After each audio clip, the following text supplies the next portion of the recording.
Almost $3,000. كام؟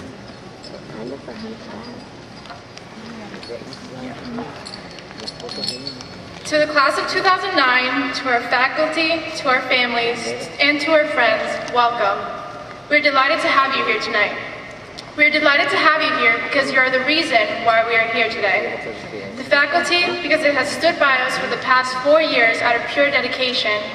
The families, because they gave us a loving place to go back to when we got a little bit tired of shrilling bells and speeding golf carts. And our friends, because they gave us a shoulder to lean on when we just needed a break. So look around at your teachers and administrators, at your parents and at your siblings, and at your best friends, and please give them a warm round of applause.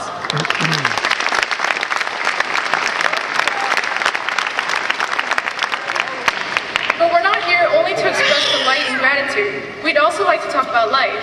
Usually, graduation speeches only boast one obnoxious, know-it-all, inexperienced teenager trying to explain everything. This time there's two. For this, we apologize in advance. Trust us, neither of us planned this. And since neither of us really knows that much, take everything we're about to say with a grain of salt. Looking back at the last 4 years, nothing's been static. Nothing's been predictable. Starting with our freshman year, school IDs were heavily enforced, though we must have worn them combined 5 times. Countless false fire alarms became the norm, to the point where the only true fire alarm became our principal saying, "This is a fire alarm." Our school decided to rather be Guantanamo, adding red gates and fences all around the perimeter. And finally, seniors lost hard-earned parking spaces to build a building that doesn't even match our school's color scheme.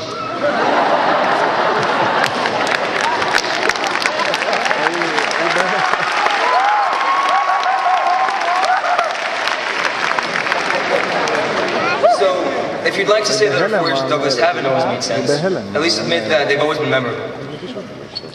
And the last 4 years have been memorable outside our little Douglas bubble as well. Here are some of the more significant events from the last 4 years that you may wish to take note of. The southeastern United States was subjected to the worst hurricane season in history. Our Vice President shot a man. America, as well as the rest of the world, has been mired by a steady economic recession. Justin Timberlake brought sexy back. Brad Pitt and Angelina Jolie decided to adopt the entire underage population of Africa. Most significantly, perhaps, the first black president in United States history was elected into office.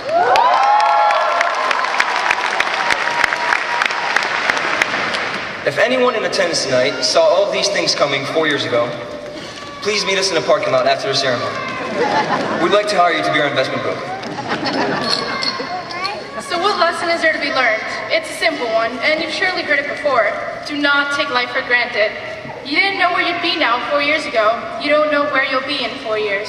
You don't even know if you will be in 4 years. As all of us know, not everyone from our Douglas family could join us here tonight. We've experienced grave losses to our faculty and our student body over the last few years. Many of us were affected deeply, but it's exactly our sense of loss of them that helps us see the value in our own lives.